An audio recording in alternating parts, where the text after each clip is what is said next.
thank you very, very much. I can't explain how incredible it feels to have so many people in here. I mean, this place is so jam-packed, it's unbelievable. And I just want to thank you guys. This is just an amazing experience. I don't think I've ever had more fun in my life in Fleet Street than I have had tonight, and I want to thank you for that.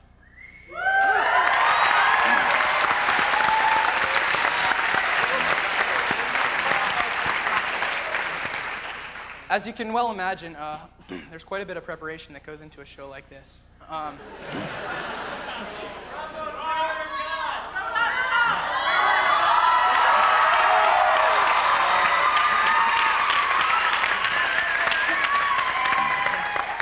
And as I'm sure you also all know, whenever you have a lot of things that you need to get done, you tend to prioritize and make a list of things to do.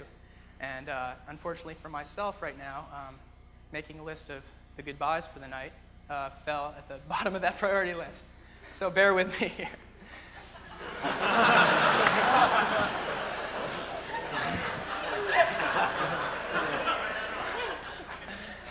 So this is the time in the show where we take a few minutes to say goodbye to the members of Fleet Street who are not going to be returning next year. It's a very sad moment.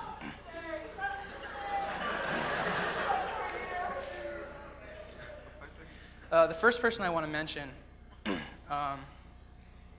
I think of him, the main thing that comes to my mind is sticking to a vision.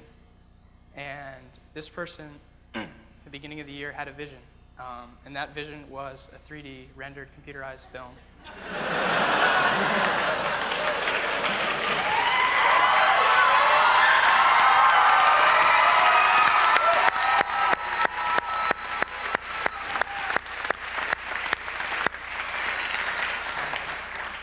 I know he'd been thinking about it probably for the past 3 years, but the first time it came up was at the Fleet Street retreat that we took, and we're sitting around and we're talking about things that we want to accomplish for the year. And he said, well, for spring show, I'd like to open with a film that we create.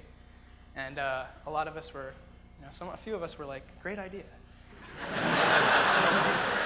But I'd say that there were more of us who were like, oh my God, is this guy crazy? I mean, what is he trying to do? But he never let up on this project, and he just made it happen all the way through.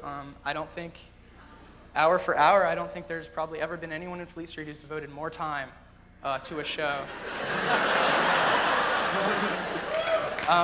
I don't know how he got through this year. I don't know if he's taking classes. I don't know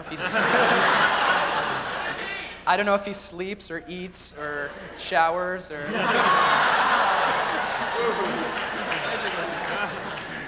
But I can't put into words the number of hours and the amount of time he spent on this. It's just amazing. And he will be here at Stanford next year, co-terming for a master's in computer science. But he will not be singing with Fleet Street, and that's Rob Morris.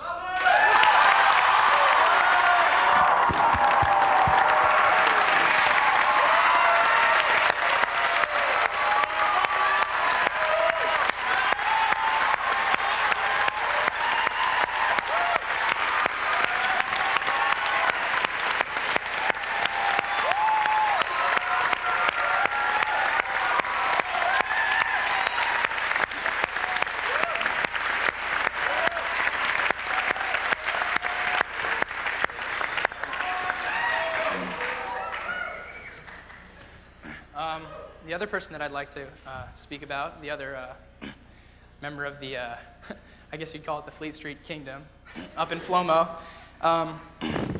Like Rob Mo, he spends ungodly amounts of time for Fleet Street. And he doesn't only spend it on single shows, but he spends it throughout the entire year and through the entire summer and through the entire time he's been in Fleet Street, making sure that things that need to happen, that little things for a show like this actually get done. Taking Fleet Street to new levels of performance and professionalship, if that's a word.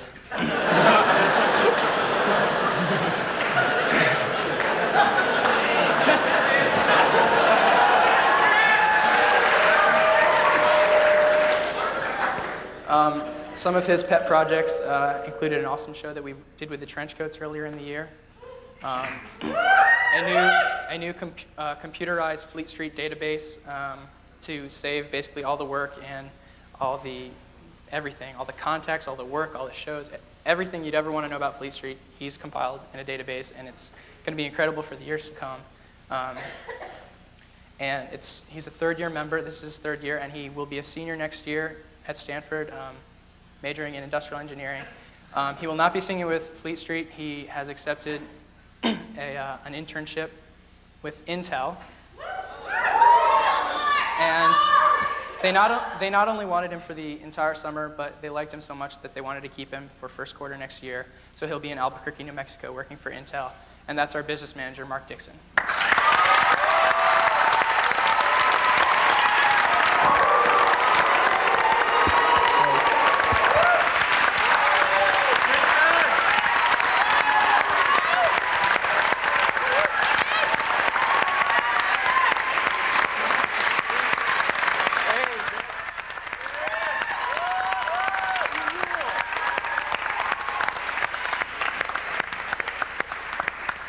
Phenomenal.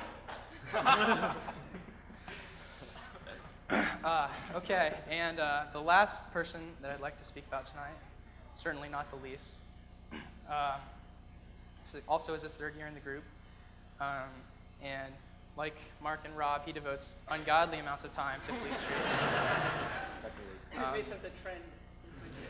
Yeah, I mean, it's just unreal. He's worked hard for the past 2 years as Fleet Street's director to make sure that every time we step on the stage, we're ready. And we know what we're doing. Hopefully we know what we're doing. And he's the one who has to do all the preparation for rehearsals when we just walk in 10 minutes late. He's been working for an hour or two beforehand to make sure the rehearsal goes smoothly.